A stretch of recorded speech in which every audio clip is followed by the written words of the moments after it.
Muy buenas noches, tengan todos ustedes.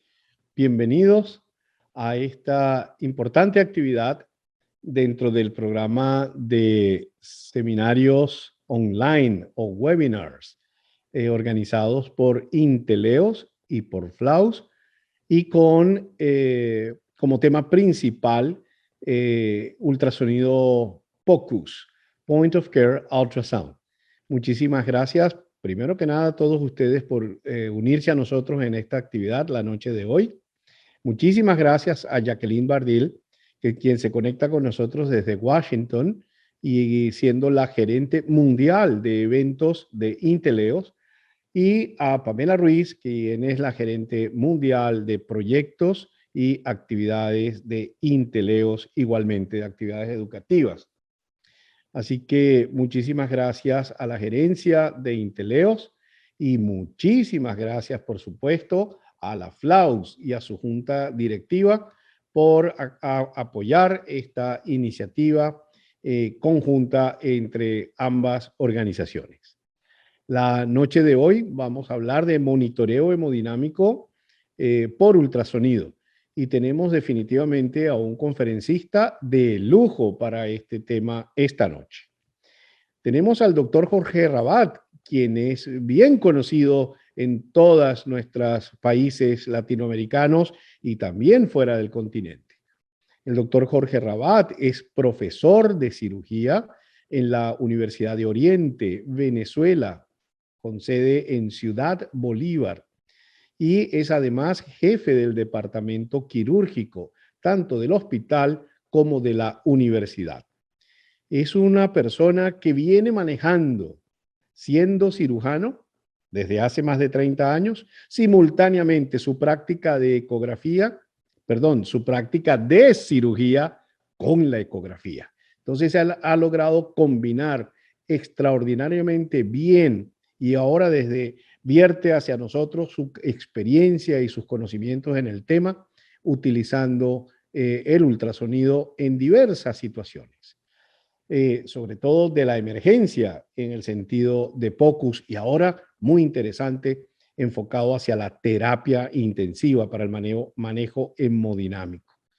El doctor Rabat es miembro y ha sido de la Sociedad Panamericana de Trauma y ha sido por muchos años responsable de los cursos de ultrasonido enfocados hacia trauma, POCUS, FAST y FAST, etcétera, de esta organización. Expresidente de la Sociedad Venezolana de Ultrasonido, expresidente de la Federación Latinoamericana de Ultrasonido, nuestro representante en el Consejo de la Federación Mundial de Ultrasonido. En fin, es un hombre con muchísima experiencia, muchísima relevancia internacional y con definitivamente unas grandes dotes de conferencista. El doctor Jorge Rabat tiene la gran capacidad de convertir un tema particularmente difícil en una conferencia que lo hace ver sencillo y comprensible para tanto los que se inician en el ultrasonido como a los que ya hacen ultrasonido. Así pues que voy a pedirle al doctor Jorge Rabat que se incorpore, puede abrir su cámara después de hecha esta presentación, de la cual me quedo muy corto porque el doctor Rabat tiene un currículo extenso y unas actividades internacionales extensísimas. Y hoy pues tenemos la suerte de tener a un gran conferencista, a un gran profesor y mejor amigo en la noche de hoy. Adelante el doctor Jorge Rabat, quien puede entonces compartir pantalla y dar inicio a su charla del día de hoy.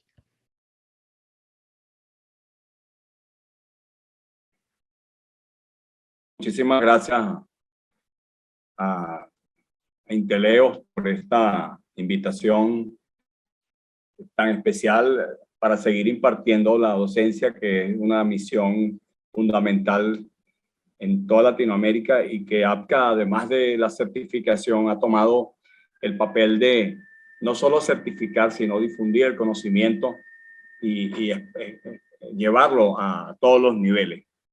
Mi agradecimiento también a toda la directiva de Inteleos y al doctor Leandro Fernández, pues, por permitirnos esta nueva oportunidad. Nosotros el año pasado empezamos este programa de POCUS. Quiero recordarles que POCUS es la realización del ultrasonido, adquiriendo la imagen, interpretando la imagen y aplicándola a la clínica. Entonces, esto es un gran cambio que se ha producido porque ha permitido que profesionales que no son imagenólogos, que no se dedican al ultrasonido, que están en otras ramas, pues utilicen esta herramienta para el beneficio de sus pacientes. Bien. Entonces, es un tema muy complejo. Monitorar viene del griego, que significa el que avisa. El que avisa. Pero avisar no es suficiente, ¿verdad?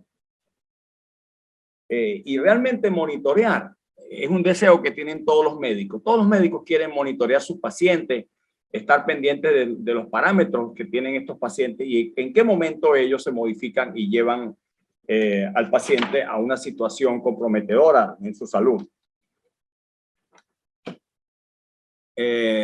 La manera de hacerlo es en forma invasiva y no invasiva. La no invasiva, pues, empieza con la clínica y con elementos sumamente sencillos que permiten obtener signos vitales, monitorear tensión arterial, la temperatura, la respiración, el pulso.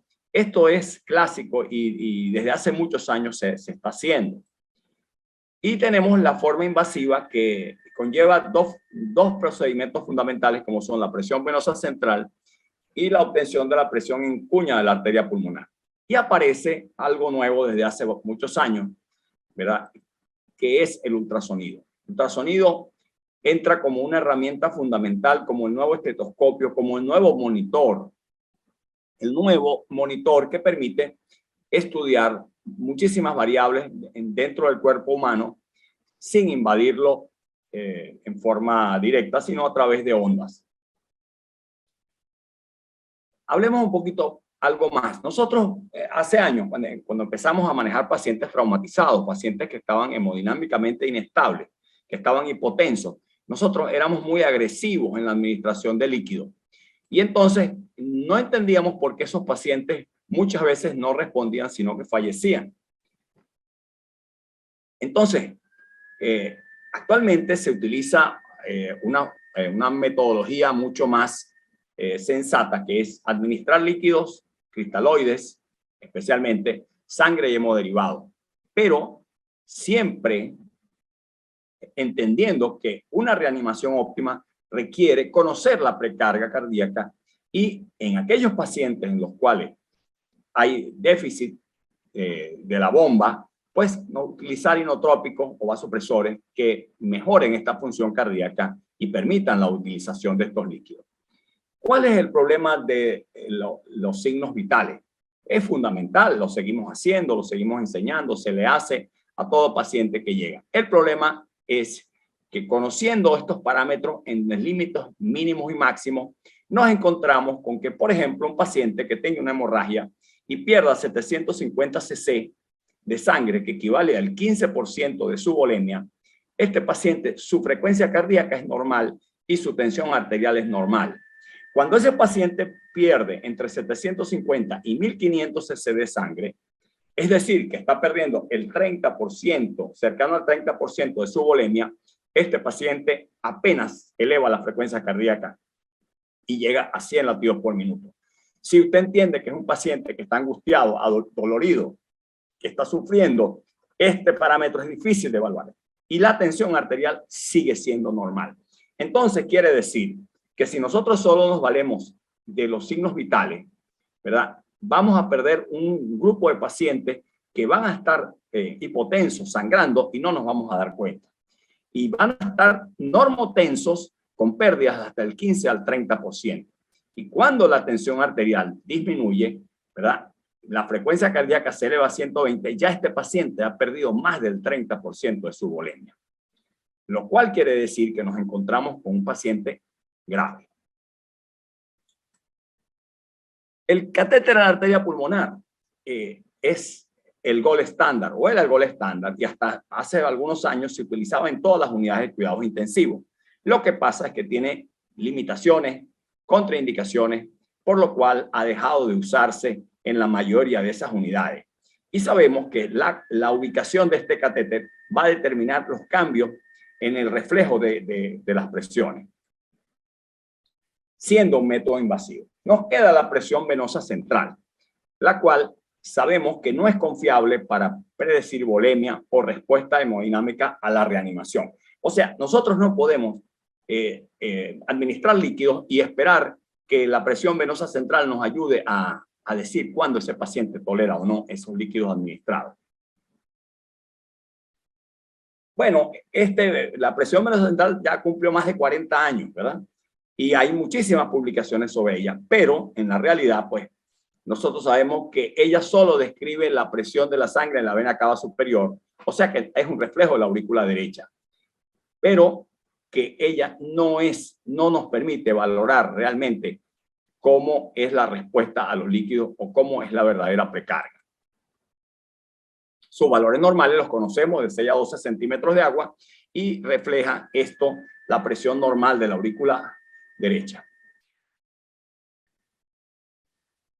Por lo tanto, no es un reflejo del volumen circulante, más bien indica la relación entre el volumen que ingresa al corazón y la efectividad con la cual éste lo eyecta. El paciente crítico requiere un manejo muy de cerca, con equipos de ultrasonido portátiles, con equipos de alta resolución y que cada vez son más pequeños hasta llegar a los ultraportátiles. Este paciente crítico requiere una atención muy cuidadosa e inmediata con parámetros que permitan tomar decisiones antes de producirse los desenlaces fatales. La adquisición e interpretación de estas imágenes en el punto de cuidado del paciente se integra en una cantidad de protocolos, ¿verdad? Que vamos a mencionar posteriormente, empezando por protocolos como el cuidado, soporte vital, el protocolo ABCDE, vamos a hablar después del protocolo Roche y mencionaremos también el protocolo FOL. Es una integración completa lo que hay que hacer para evaluar a este paciente, de manera que podamos tomar decisiones rápidas y eficaces para que ese paciente pueda responder en forma adecuada. El paciente crítico no se puede trasladar, ¿verdad? Porque trasladándose sabemos que hay un deterioro hemodinámico y ventilatorio muy importante, que ese transporte puede traer graves consecuencias y que por lo tanto es muy difícil, más por la cantidad de equipos a los cuales está conectado o elementos que tiene conectado, y es muy difícil el traslado, especialmente si está en ventilación mecánica. Entonces, el ultrasonido en un contexto clínico permite tomar decisiones definitivas, nos va a permitir hacer un monitoreo hemodinámico en forma no invasiva y veremos que es algo relativamente sencillo. Este estudio se puede hacer en cualquier parte, en la emergencia, se puede hacer en la unidad de cuidados intensivos, se puede hacer en los quirófanos. O sea que nosotros con el ultrasonido podemos hacer colocaciones de vías centrales difíciles que no. Yo sé que muchísimos intensivistas y nosotros, muchos cirujanos, pues tenemos habilidad o práctica realizando toma de vías centrales, pero la más segura son las ecoguiadas, especialmente cuando son vías difíciles. También para guiar las intubaciones difíciles, monitorear hemodinámicamente al paciente, que es el tema de hoy, evaluar si hay derrames pleurales y pericárdicos. Recuerden que el derrame pericárdico era antes un misterio antes de que se usara el ultrasonido. Determinar la presencia del líquido intraabdominal, sea hemorrágico o no, ¿verdad? Evaluar un politraumatizado, hacer escáneres de vejiga, monitorear masaje cardíaco y muchísimas otras aplicaciones que podemos mencionar. Utilizamos equipos de pequeña plataforma, ya lo hemos visto en muchas charlas. Hoy en día tenemos inclusive los equipos ultra portátiles que todos conocemos, que se pueden manejar desde el teléfono o una tablet. Y la otra ventaja del Focus, en este caso de monitoreo, es que la curva de aprendizaje es breve y el profesional se puede entrenar en el monitoreo en forma adecuada, con pocas sesiones y un número de casos relativamente bajo. Bueno, hay que recordar, ¿verdad?, que nosotros siempre tenemos el ATLS como la forma de evaluación rápida de todo paciente que llega en condiciones de cuidado crítico, ¿verdad? O de cuidado de gravedad. Aquí, por ejemplo, estamos viendo una imagen de cómo se puede hacer una cricotiroidectomía dirigida por ultrasonido, cómo podemos hacer vías centrales dirigidas por ultrasonido. Hacemos evaluaciones pulmonares, o sea que podemos evaluar al paciente todo el ABCDE, que es el fundamento de la evaluación de todo paciente que llega grave, que llega en estado traumatizado, ¿verdad? De la cabeza a los pies. Ese ABCDE nosotros lo podemos hacer perfectamente con ultrasonido, como podemos ver en esta y en otras charlas. Aquí tenemos el esquema del ABCDE aplicado utilizando el ultrasonido, empezando con la vía aérea, el pulmón, el ecocardio, que hoy le vamos a dedicar un tiempo especial, ¿verdad? El ultrasonido vascular para evaluar fundamentalmente en la emergencia las trombosis venosas profundas y otros casos más. ¿Verdad? El abdominal, que ya sabemos que es la guía desde hace muchos años para la determinación de hemorragia en pacientes traumatizados. Y este ABCDE nos permite también manejarlo en la resucitación. O sea, nosotros podemos dirigir la resucitación, inclusive evaluar el masaje cardíaco, su intensidad y su efectividad utilizando el ultrasonido. A veces en forma triste, porque detenemos un masaje cardíaco, como me tocó a mí hace 2 meses, al ver que no había respuesta después de la cardioversión o después del masaje intenso. Entonces, si vemos que ese músculo cardíaco no se está contrayendo, sabemos que ya la resucitación debe detenerse. Entonces, es una metodología que llegó para quedarse y que ha ampliado su utilización a todo el área de la emergencia. Recordemos, no podemos olvidar que la hipovolemia mata en horas, que los problemas ventilatorios matan en minutos y que la vía aérea mata en segundos. Por eso es que siempre atendemos el ABCDE, empezando por la vía aérea. Entonces, vía aérea, ventilación y circulación, ¿verdad? La pregunta es, cuando este paciente está en shock, ¿qué vamos a hacer con él? ¿Le vamos a dar fluido? ¿Vamos a dar inotrópico o vamos a usar vasopresores? ¿Cuál es la metodología que vamos a usar con este paciente? Hablemos entonces de la vena cava inferior. La vena cava inferior, un parámetro importantísimo de estudio que tendrá muchos detractores, especialmente cuando se habla de niños, pero que ha demostrado que permite evaluar con mucha precisión la precarga. Sabemos nosotros que en inspiración la presión intraabdominal, intratorácica se hace más negativa y ella se colapsa normalmente cuando el paciente inspira. Y en la expiración ella vuelve a su volumen normal. Cuando el paciente está en ventilación mecánica, pues aquí sucede lo contrario. En inspiración hay un aumento de esa presión intratorácica y ella se dilata y se colapsa en la expiración. Muy importante este parámetro. Y fíjense que cuando nosotros estamos evaluando el diámetro de la vena cava inferior, que puede decirse que va de entre 20 milímetros como diámetro normal, ¿verdad? Hasta 2.1 como diámetro normal, en el momento el momento en que está entre inspiración y expiración, que se va a colapsar en un 50% o más normalmente. Este colapso y este diámetro, con este cambio que se produce durante la inspiración, se correlaciona con una presión de la aurícula derecha entre 0 y 5 milímetros de mercurio. Cuando este diámetro aumenta y pasa de 2.1 a más de 2.1, ¿verdad? Y el colapso se modifica y ya no se colapsa en el 50%, sino en menos, la relación es aproximadamente entre 5 y 10 milímetros de mercurio, la presión de la aurícula derecha, que sabemos que va a influir sobre el llenado de la aurícula y, por supuesto, el ventrículo.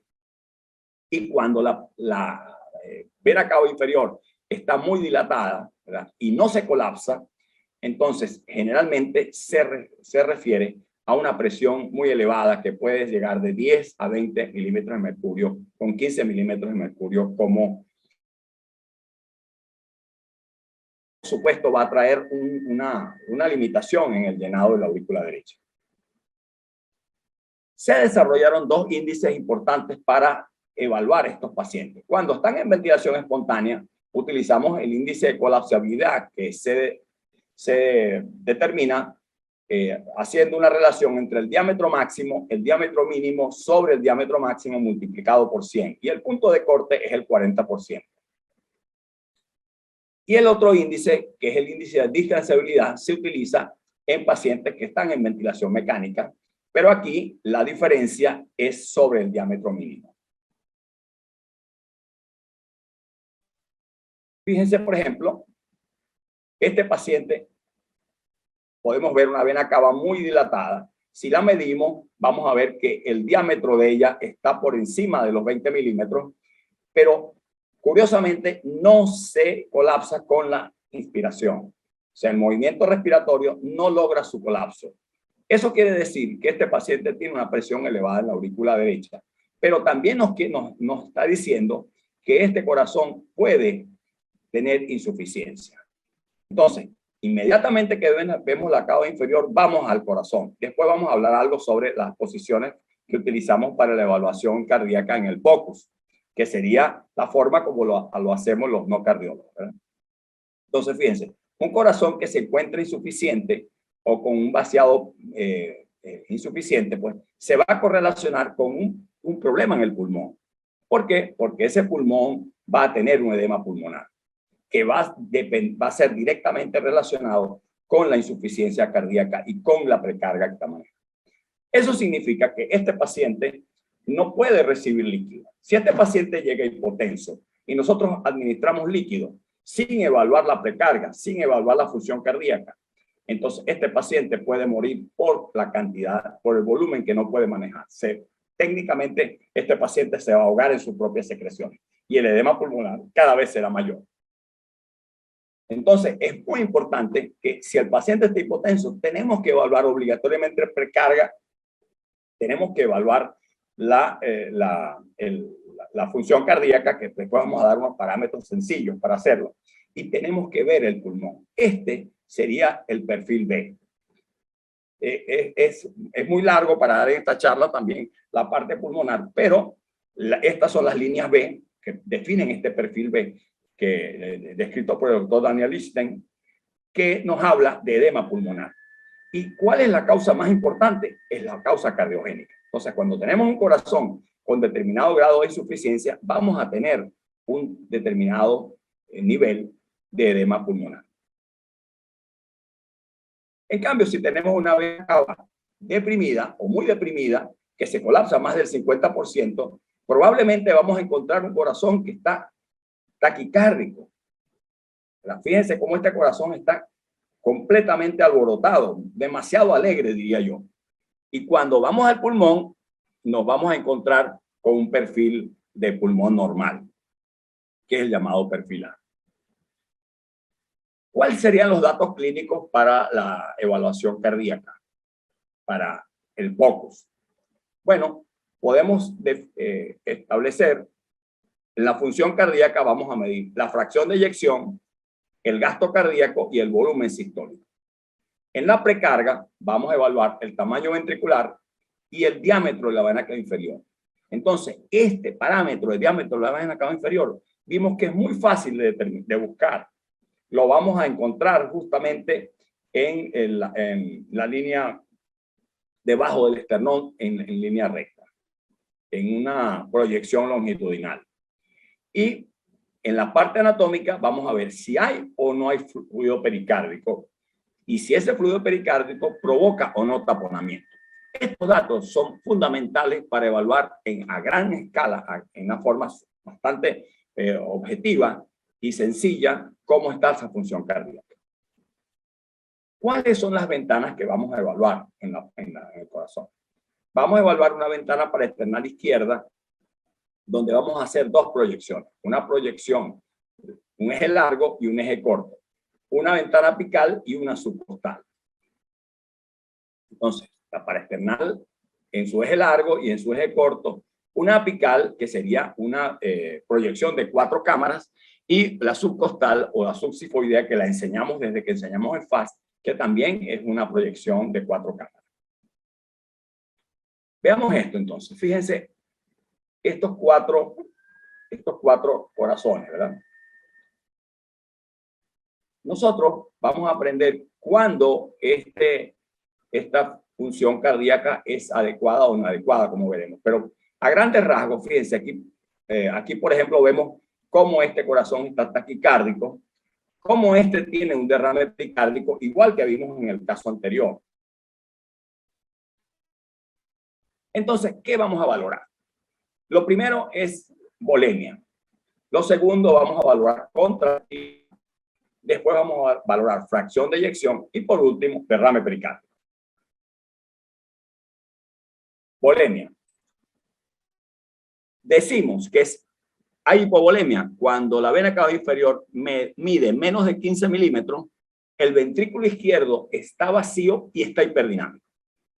Y decimos que está normovolémico cuando ella está entre 15 y 20, el ventrículo izquierdo está lleno y esta variación de la respiración está alrededor del 50%.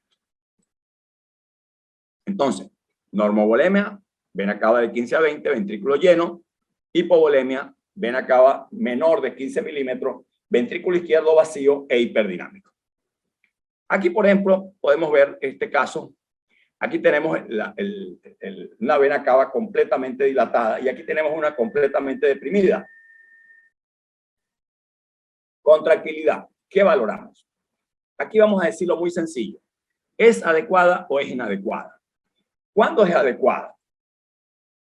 Es adecuada cuando la válvula mitral toca el ventrículo en la ventana paraesternal izquierda. Cuando el volumen sanguíneo que queda en el ventrículo al producirse la sístole es inferior al 50%. O sea que ese volumen entre sístole y diástole es menor del 50%. Lo cual significa que la eyección que se ha producido con la contracción del músculo cardíaco es mayor del 50%. Esa es adecuada. ¿Cuándo es inadecuada? Muy importante. Cuando el movimiento de la válvula mitral en la proyección paraesternal larga es mínimo. Y también lo podemos ver en las cuatro cámaras. Y el volumen sanguíneo que se produce entre sístole y diástole dentro del corazón es muy poco. Quiere decir que la fracción que se ha eyectado es menor del 50%. Mientras más volumen queda residual, menor eyección o menor fracción de eyección ha habido del corazón. La fracción de eyección es el porcentaje de sangre que es expulsada del ventrículo izquierdo entre la sístole y la diástole. Cuando es normal, cuando es mayor del 50%. Mientras más desciende del 50%, este paciente va a tener una limitación en su función cardíaca. Y el otro parámetro, el cuarto parámetro sería la presencia o no de derrame pericárdico. Entonces, el derrame pericárdico lo vemos como una zona anecoica o ecolúcida que está alrededor del corazón. El volumen de este derrame va a determinar el cambio que pueda producirse en la función cardíaca. Mientras mayor es el volumen, más dificultad va a tener el ventrículo para expandirse, llenarse y contraerse.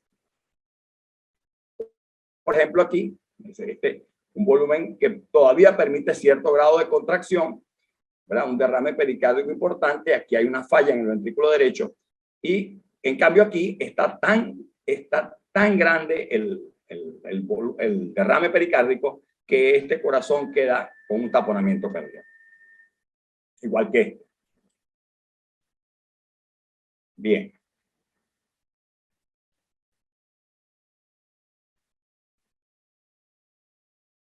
Ahora, fíjense aquí, por ejemplo. Cualquiera podría decir si esta contracción es adecuada o inadecuada. Fíjense que este corazón está dilatado. La fracción de eyección está muy comprometida. El volumen que queda dentro después de la sístole, entre sístole y diástole, prácticamente no se modifica. Este paciente no puede recibir líquido. Este paciente tiene una vena cava dilatada y este paciente puede tener edema pulmonar. Entonces, si nosotros administramos líquidos cuando este paciente llega hipotenso, probablemente el daño va a ser muy grande. Entonces, esto se correlaciona con la presencia de una vena cava dilatada. Bueno, esto era, que les iba a mencionar lo que pasaba en la parte, en las embarazadas, pero creo que no nos va a dar tiempo porque estoy con el tiempo contado. También se puede hacer monitoreo de ellas, pero es un tema bastante complejo, por eso es que vamos a dejarlo pendiente para ocuparnos de lo que es el shock. El shock se define como una deficiencia en la vascularización, en el suministro de oxígeno a los tejidos. Hay una alteración importante en el suministro de oxígeno. Esa parte, vimos al principio que la presencia de shock, pues en la etapa inicial no se altera la tensión arterial, o sea que no se puede definir el shock solo como hipotensión. Hay varios protocolos que se utilizan para estudiar el shock. Uno de ellos es el protocolo Roche. El protocolo Roche es el ultrasonido realizado de pacientes en hipotensión y shock. En el protocolo Roche, el primer paso es la bomba, que es el corazón. El segundo paso es el tanque, que es el volumen intravascular. Y en el tercer paso se estudian los grandes vasos. Entonces, nosotros hacemos el protocolo Roche. Primero hacemos una vista paraesternal, ¿verdad? Hacemos la proyección larga y corta, hacemos una subsifoidea y hacemos una apical. Ahí estamos evaluando la bomba, lo que es el corazón. Y utilizamos los parámetros que hemos enseñado para la ecografía cardíaca en POCUS. Entonces, fíjense, por ejemplo, la presencia o no de derrame, la contractilidad, etc. El segundo paso sería el tanque. El tanque es el volumen intravascular. Entonces, aquí tenemos que estar seguros de que el paciente no está sangrando, de que el paciente no tiene una pérdida sanguínea. Por eso es que aquí hacemos EcoFast. Entonces, hacemos el FAST en todas las posiciones que siempre hemos enseñado, ¿verdad? En las 4 o 5P, que sería perihepático, pericárdico, periesplénico, pélvico y pulmón, evaluando la presencia de sangre. Evaluamos la vena cava inferior y vemos cómo está su llenado, su volumen, lo correlacionamos con los ciclos respiratorios, ¿verdad? Hacemos el FAST, como dijimos, en los 4 puntos del abdomen, en los 2 del tórax y después en la pelvis. Si se produce líquido en alguno de esos espacios o si se encuentra líquido en algunos de esos espacios, podemos decir que este paciente está probablemente sangrando. Tiene una pérdida sanguínea importante si está en shock o está hipotenso. Entonces el FAST es parte de una cantidad de protocolos para estudiar pacientes que estén en hipotensión. La otra cosa que estudiamos aquí es la presencia del neumotórax. El neumotórax, por ultrasonido, tiene un patrón que realmente se enseña en la presencia, por ejemplo, al punto del pulmón, la pérdida, ¿verdad?, del signo de la orilla de la playa, produciéndose el signo del código de barras o de la estratosfera. Realmente explicar todo pulmón y corazón en la misma charla pues es bastante largo. Pero podemos decir, por ejemplo, que aquí evaluando la vena cava, pues como ya hemos mencionado antes, se hace más fácil entender el protocolo Roche una vez que hemos enseñado cómo se hace el POCUS. Si tenemos presencia de líquido en alguno de los espacios, estamos seguros de que se ha producido la presencia de hemorragia. Entonces, esto nos dice que hay sangramiento si el paciente está hipotenso. Fíjense, por ejemplo, aquí, en este diagrama, vemos que en esta imagen vemos que hay líquido entre pulmón e hígado, o sea que esto es un FAST positivo aquí. Aquí hay un derrame pleural y aquí vemos también un derrame pleural que colapsa el pulmón. Cuando hacemos el ecopulmonar, pues si se presenta, si tenemos líneas B, como está mostrando esto, pues no nos está hablando de un paciente que tiene neumotórax, nos está hablando de un paciente que tiene edema pulmonar.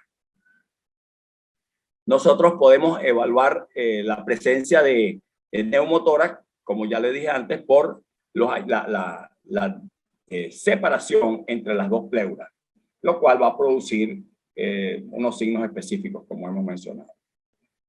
Y podemos dejarlo para las preguntas y discutirlo con más calma. Finalmente, la parte de tubería, que serían los grandes vasos. Entonces aquí evaluamos la aorta supraesternal, la aorta paraesternal, la aorta epigástrica y la aorta supraumbilical. Y en el caso de la femoral y la poplitea, descartamos la presencia de trombosis venosa profunda aquí. Esta es una forma de relacionar los hallazgos con el Roche. Entonces, si el choque es hipovolémico, vamos a tener efectivamente un corazón hipercontráctil, o sea, vamos a tener un corazón que está taquicárdico, con un ventrículo izquierdo vacío y que no le da tiempo de llenarse realmente, y un ventrículo derecho pequeño. Si este paciente, el choque es cardiogénico, por el contrario, vamos a tener un corazón dilatado, que no se contrae casi, con una válvula mitral que apenas se mueve, que no llega a tocar las paredes laterales del ventrículo, y una vena cava que está muy dilatada y que no se colapsa. En este caso, tenemos líneas B, podemos tener ascitis, derrame pleural, y en el caso de la pelvis, pues vamos a encontrarlo normal. No les había mencionado, pero en el Roche, nosotros cuando hacemos el despistaje de los grandes vasos y cuando buscamos el FAS, también vamos a descartar la presencia de aneurisma de la aorta abdominal y de disección aórtica. ¿Por qué? Porque esto es parte de lo que compromete la vascularización, compromete la hemodinamia. O sea, un paciente que tiene una disección de la aorta, un aneurisma de la aorta roto o fisurado, va a tener un estado de shock por hipovolemia, que dependerá de la magnitud del aneurisma y si se ha roto o no. Cuando tenemos el shock obstructivo, aquí el corazón está hipercontráctil, hay derrame pericárdico que puede ocasionar taponamiento. Entonces, hay dilatación del ventrículo derecho con tensión y puede haber trombo intracardíaco. También tenemos una vena cava dilatada, no se colapsa, puede haber neumotórax, pero el neumotórax es una causa de shock obstructivo. Y si es atención, este paciente no va a respirar, va a entrar en shock porque no puede ventilar. En el caso de los circuitos, podemos tener trombosis venosa profunda, que puede determinarse o en femoral o en poplitea. Y en el shock distributivo, aquí también tenemos un corazón hipercontráctil, porque este es el que se produce en los cuadros sépticos, ¿verdad? Un paciente séptico va a estar taquicárdico, ¿verdad? Y entra en la fase más grave, que es cuando se pone bradicárdico, cuando el corazón está hipocontráctil. En este caso, como todo shock, pues la vena cava va a estar como todo shock, que donde no hay compromiso de pérdida sanguínea, aquí la vena cava se colapsa, está pequeña, neumonía, derrame, puede ser causa de la sepsis y puede haber líquido peritoneal. Entonces, en el caso del shock distributivo, lo que tenemos es un corazón hipercontráctil en la etapa inicial. Hay un problema de llenado de precarga, ¿verdad? Se colapsa la vena cava y la causa puede ser infecciosa, neumonía, sepsis abdominal, etc.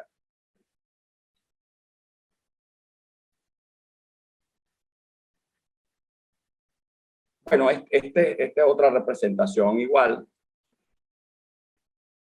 Dependiendo de lo que tengamos, pues entonces, si nosotros logramos determinar la causa del shock, ¿verdad? Haciendo el ultrasonido POCUS, podemos ver qué necesita el paciente. Si son drogas vasoactivas, si es sangre y hemoderivados, ¿verdad? Si son vasopresores, si son esteroides, etc. Entonces nosotros en ese momento podremos contestar la pregunta de qué le vamos a administrar al paciente. Fluido, inotrópicos o vasopresores. Bueno, y mirar bien. El ultrasonido es la técnica que nos obliga a mirar con mucho detenimiento para hacer el análisis. Bueno, podemos dejar para las preguntas cualquier duda que haya quedado por la rapidez de la charla, porque prometí que iba a estar alrededor de los 40 minutos. Muchísimas gracias a todos por su presencia. Y bueno, quedo atento a las preguntas y a las dudas. Muchísimas gracias al doctor Jorge Rabat por esta interesantísima e importante conferencia que nos ha presentado la noche de hoy.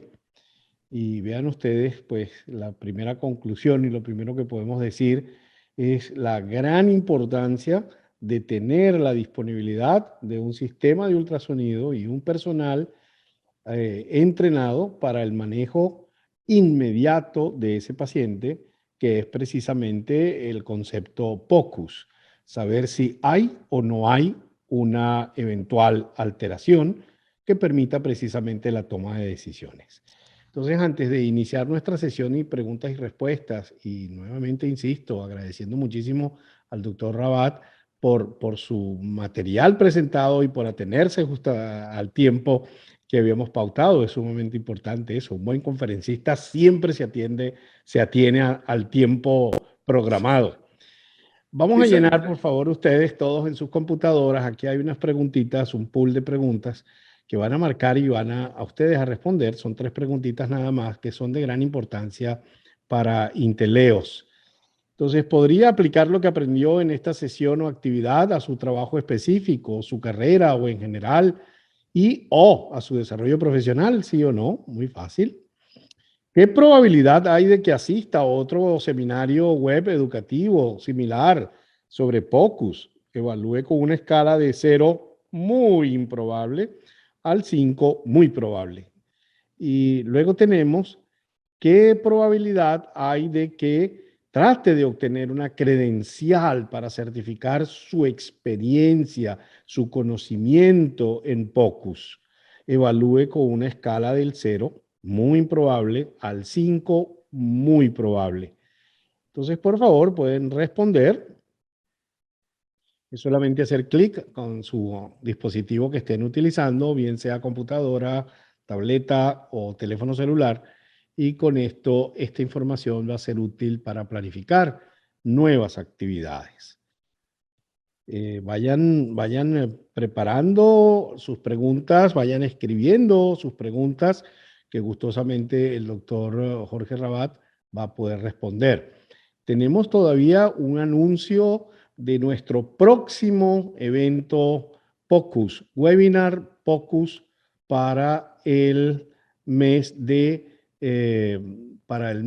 diciembre. Aquí tendremos el miércoles 8 de diciembre al doctor Miguel Francisco Neto del Brasil, quien va a ser nuestro presentador POCUS gastrointestinal. Estaremos moderando la sesión y estaremos acompañando también al reconocido profesor, el doctor Miguel Francisco Neto.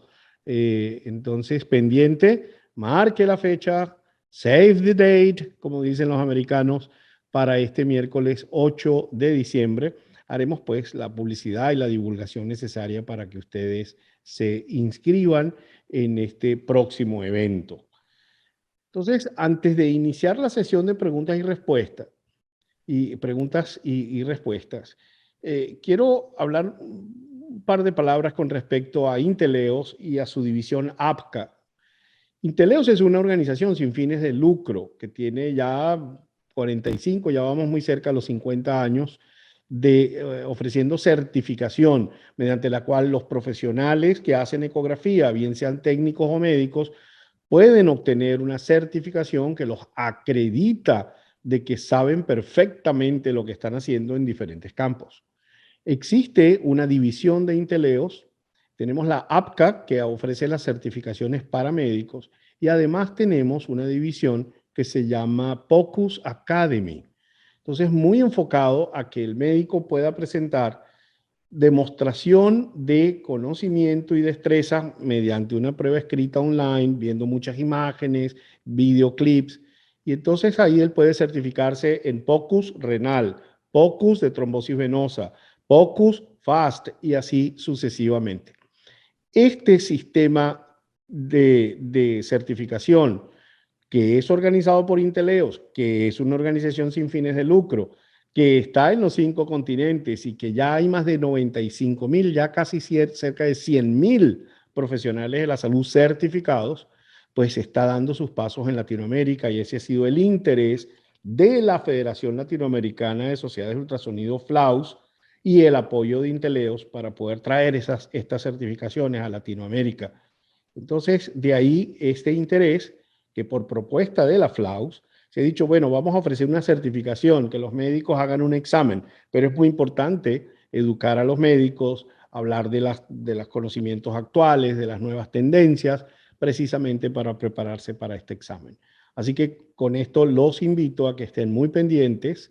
Acabamos de hacer un programa de certificación en el Perú el mes pasado y estos eventos que antes los 6 certificados en diversos países de Latinoamérica se hicieron presenciales. Bueno, ahora estamos en la era digital y creo que nos vamos a quedar todavía por esta vía online.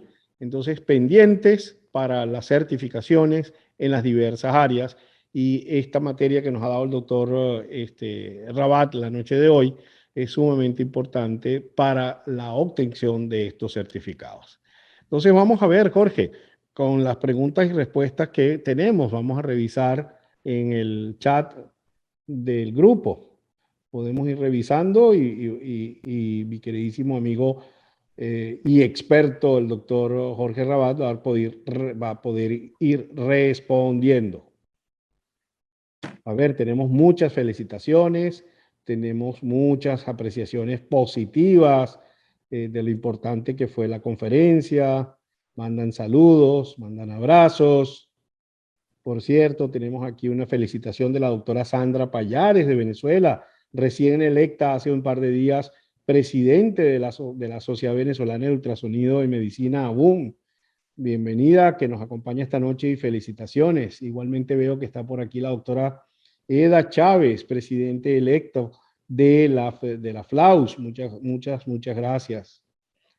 Gran cantidad de amigos y gran cantidad de médicos de Centroamérica, de Suramérica, todo el mundo haciendo felicitaciones. Nos pregunta la licenciada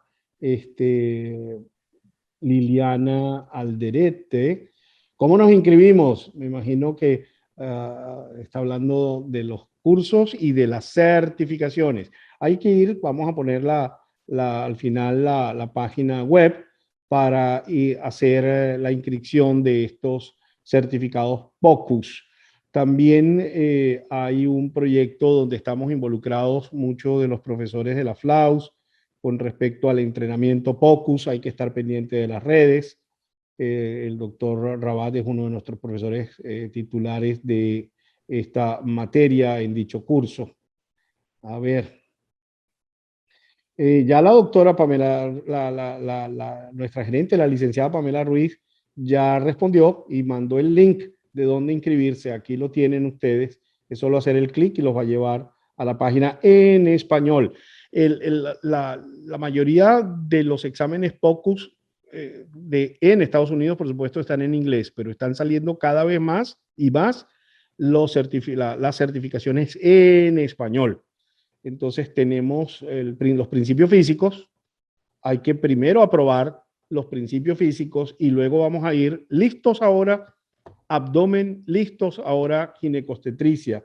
Pronto vendrán músculo esquelético y también van a venir pronto vascular. Bien, gran amigo el doctor Miguel Ángel Jiménez Taboada, también felicita y agradece. A ver, Jorge, ¿ves alguna pregunta? La mayoría es una lluvia de felicitaciones, claro, una conferencia tan tan didáctica y que nos ha hecho un tema difícil presentado de una manera muy sencilla. Aquí tenemos una pregunta, Jorge, la hace el doctor Miguel Ángel Jiménez Taboada. ¿Podrías puntualizar en el shock distributivo cómo reconocer el shock caliente y el shock frío? Bueno, agradecimiento a todos realmente por estar presentes. Es un tema un poco difícil porque cuando hablas de corazón, tendrías que dar la clase de corazón para después hablar de monitoreo, ¿verdad? Y entonces cuando estás hablando de monitoreo, te encuentras con que tienes que decir lo que está pasando en el pulmón. Entonces tienes que hablar también de pulmón o sea, es la dificultad de hablar de monitoreo sin haber hablado previamente de cada uno de los temas específicos. Pero como ya nosotros dimos pulmón hace tiempo, uno de los primeros pocos que dimos fue pulmón. No sé, ¿te acuerdas, Leandro, verdad? Sí, perfectamente, a comienzo del año. Recordando eso, pues, nosotros cuando estamos evaluando al paciente, estamos haciendo una valoración completa. El monitoreo es una evaluación completa, pero cuando estamos hablando de monitoreo hemodinámico, estamos hablando fundamentalmente de la parte cardíaca y sus influencias en los órganos cercanos, pues, específicamente en pulmón, porque hay una relación directa entre lo que pasa en la presión de la aurícula derecha con lo que sucede, las presiones de ahí con lo que sucede en el pulmón. Entonces, si un corazón está insuficiente, ese pulmón va a sufrir y va a tener, ¿qué es lo que le pasa a los pacientes cardiópatas? Un paciente que llega con insuficiencia cardíaca global, hace edema agudo del pulmón y milagrosamente llega un internista como Leandro, le pone 5 ampollas de furosemide y lo saca del edema agudo del pulmón. Pero si el que llega no lo sabe y ve que el paciente está hipotenso y no puede respirar y piensa que le falta líquido, ¿verdad? El paciente puede fallecer. Bueno, ahora referente a las preguntas, Miguel Ángel, mi hermano querido de México, me pregunta cómo distinguir el shock distributivo caliente del frío. Cuando el paciente está en la etapa caliente, todo está en más. El paciente está taquicárdico, hay un aumento importante de la frecuencia cardíaca que tú la vas a distinguir porque el llenado del ventrículo izquierdo se hace insuficiente. Entonces, el paciente, porque la taquicardia es un mecanismo compensador. Teóricamente, cuando nosotros tenemos cierto grado de hipotensión, la taquicardia precedió a la hipotensión, como les mostré en el cuadro del sangrado, porque primero sube la frecuencia cardíaca y después cae la presión arterial. Entonces, en la parte del shock caliente, el paciente tiene taquicardia con un llenado insuficiente del corazón que trata de compensar esa falta de líquidos que hay en nivel periférico. No solo de líquido, también de oxígeno.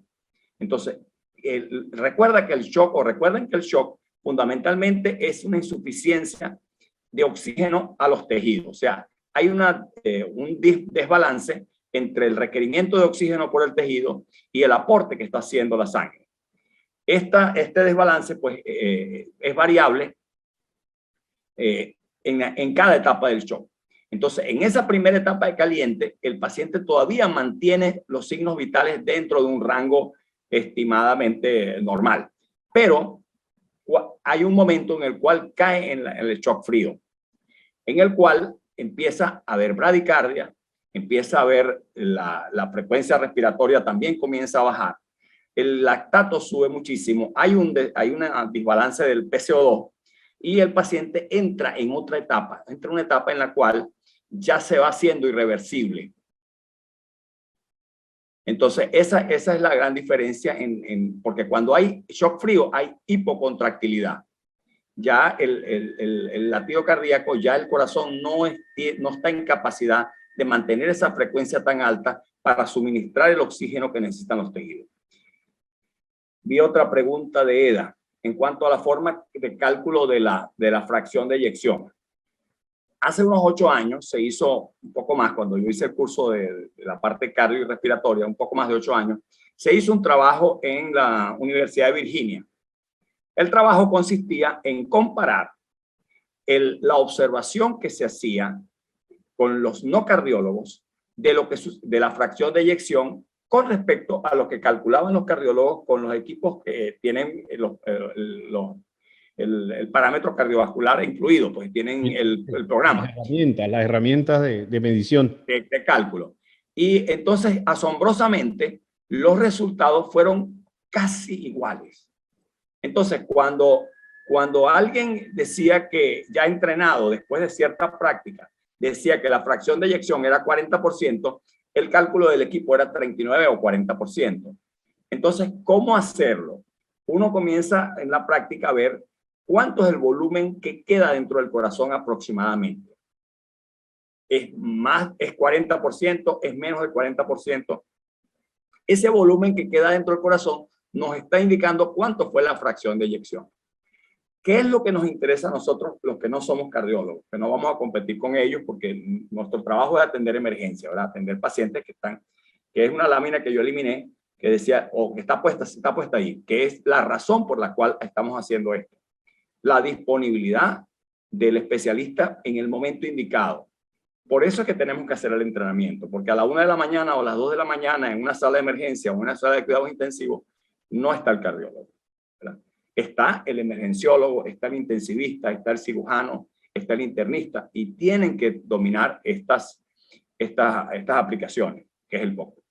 Entonces nosotros calculamos el volumen que queda y lo relacionamos con el volumen que se eyecta. Esa sería la fracción de eyección, la cantidad de sangre que es expelida en el momento de la sístole. Y lo que queda entre la sístole y el diástole te está indicando el grado de insuficiencia que puede tener ese corazón. Cuando nosotros estamos viendo si es adecuada, decimos que el ventrículo se contrae y es capaz de la fracción de eyección de ser mayor del 50%. La válvula mitral, cuando abre y cierra, debe tocar las paredes laterales del ventrículo. Cuando el movimiento es insuficiente o inadecuado, ¿verdad? Cuando el movimiento de la mitral es muy pequeño. Yo quería mostrarles un caso de hoy, pero realmente no me dio tiempo de montarlo, con una mitral que estaba cerrando en un corazón que tenía una fracción de eyección como de 40%, que hacía el movimiento paradójico que era un prolapso mitral, pero en un corazón insuficiente. Te los puedo mandar que quiera eso en el correo. ¿Qué otros protocolos, además del RUS, se pueden utilizar en paciente de emergencia? Todos los protocolos de emergencia. Si usted tiene un paciente traumatizado, porque el RUS es un protocolo para pacientes en shock, pero usted antes de llegar al paciente en shock debe hacer la evaluación. ¿Por qué el paciente vino? ¿Es un traumatizado o no es un traumatizado? ¿Está estable o inestable? Si el paciente está inestable, usted tiene que determinar con ultrasonido la razón, porque si usted no determina la razón, no puede indicar el tratamiento. Y ahí está la ventaja del POCUS.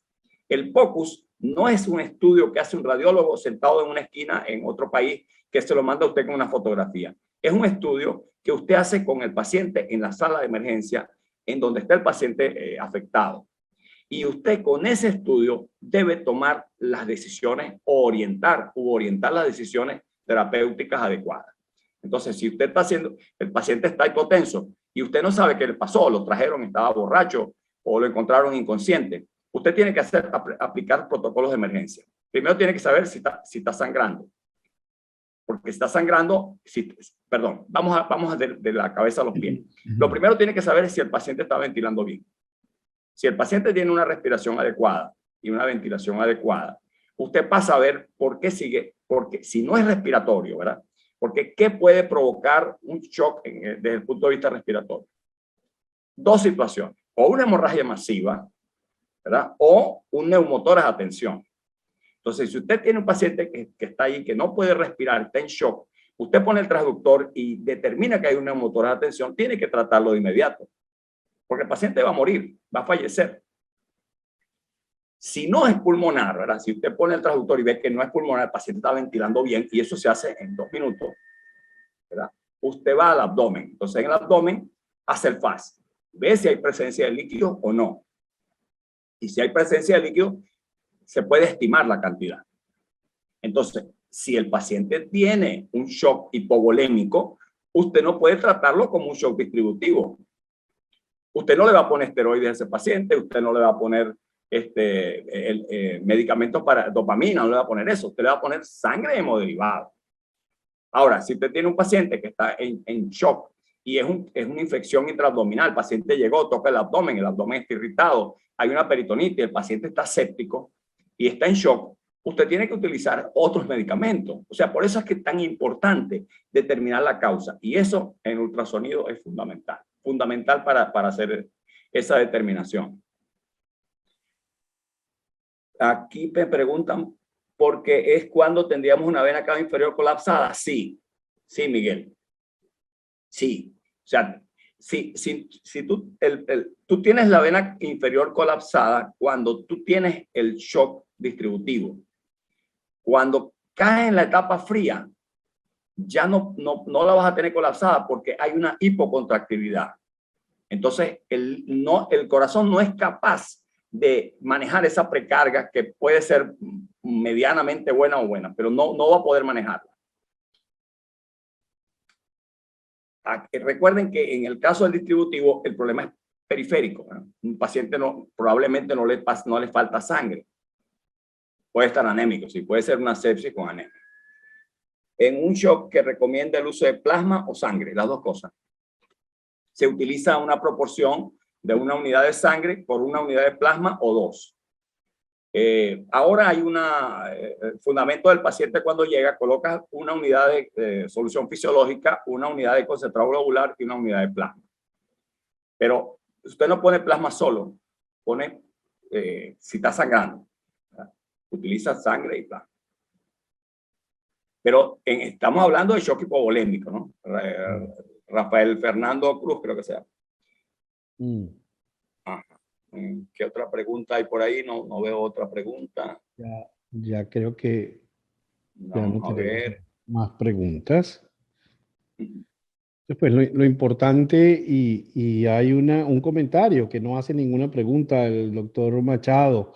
Dice, todo queda en practicar y conocer la parte clínica, definitivamente. Sí, fundamentalmente. Siempre lo han dicho lo dijeron nuestros maestros, la clínica es soberana y tal como dijiste, hay que interrogar a ver en dónde está el origen de esta situación y por supuesto vamos a ir a comprobar nuestra sospecha clínica, impresión diagnóstica con la utilización del ultrasonido como herramienta al lado nuestro que siempre se decía que el ultrasonido será el estetoscopio del futuro. Yo tengo una de nuestras conferencias, bueno, el futuro es ahora, ya llegó. Ya tenemos el estetoscopio del presente. Ahora sí, del presente, o si no lo llamamos el estetoscopio del siglo XXI, pero ya llegó. Sí. Fíjense una cosa, es tan importante que yo considero que manejar un paciente que está inestable sin ultrasonido es muy difícil. Yo no digo que la clínica no es soberana, pero acuérdense de pocos. Adquisición de la imagen, interpretación de la imagen, aplicación para la clínica, conducta para el tratamiento del paciente. Así es. Entonces, es una herramienta fundamental y te permite, y más ahora en este momento, donde tenemos una pandemia, ¿verdad? Donde nos permite inclusive un paciente de estos que no tenemos idea de lo que está pasando con él. Le hacemos ultrasonido pulmonar y decimos, mira, aparte de lo que tiene ese paciente, aparte de que tuvo una peritonitis, este paciente tiene COVID. Y eso es muy fácil de ver. Existen unos conceptos, lo mencionaste en una de tus diapositivas, de la cabeza a los pies, head to toe, dicen los americanos. Entonces nosotros hacemos una evaluación completa en ese paciente, siguiendo el protocolo A, B, C, D, E, va de la cabeza a los pies, inclusive con ecografía ocular, nervio óptico, etcétera, etcétera, en todo el protocolo de terapia intensiva. Entonces, los europeos han rescatado un término que se usó tal vez en los años 70 y ahora están utilizando para hablar de este estetoscopio del siglo XXI, lo están llamando que esa técnica es ecoscopia o ecoscopía. Entonces, el médico, el profesional carga el ultrasonido ultra portátil en el bolsillo de la bata o tiene un equipo muy portátil para llevarlo a cualquier parte. Entonces están utilizando el término ecoscopía. Y hay otro concepto que están llamando en inglés Total Body Scan. Entonces, bueno, escaneo de cuerpo total. Todo eso puede hacerse con el adecuado entrenamiento en POCUS. No necesariamente que tiene que ser un ultra portátil del bolsillo. Puede ser una máquina que pueda ser llevada hacia donde está el enfermo. Ultrasonido en el punto de atención. Muy bien. Bueno, entonces ya sí hemos respondido. Aquí preguntaron Valores valores máximos. máximos que Tenemos uno podemos ahí que se encontrar en la llama vena cava esquema inferior en final. pacientes con insuficiencia cardíaca. Normalmente vas a encontrar valores de 25 milímetros. Puede llegar a 30, pero es 25 milímetros una vena cava muy dilatada. Allí tienes que tomar en cuenta que no es que alcance ese volumen, sino que no tenga cambios con la respiración. O sea, que no se colapse. Que no se colapse. Que no o sea, se no es que si 25 es 30 es más que 25. No. Las dos cosas te están diciendo que hay un problema en la precarga, que no la va a poder manejar ese paciente. Pero ese problema está más arriba. ¿Verdad? Sí, ese problema está en la bomba. O sea, la vena cava te está reflejando el problema que tienes más arriba. Entonces tú inmediatamente que ves la vena cava, evalúas el corazón y después haces pulmón. Muy bien. Bueno, entonces muchísimas gracias a todos ustedes por habernos acompañado la noche de hoy en este importantísimo webinar sobre monitoreo hemodinámico por ultrasonido. Muchísimas gracias a la FLAUS y nos acompaña esta noche su presidente electo, la doctora Eda Chávez. Muchas gracias a Inteleos en la presencia esta noche de sus gerentes Pamela Ruiz y Jacqueline Bardil. Y por supuesto, muchísimas gracias a nuestro profesor invitado y querido amigo, el doctor Jorge Rabat. Los esperamos, queridos amigos, en el próximo webinar, diciembre 8. Que estén muy bien. Buenas noches para todos. Gracias a todos. Saludos.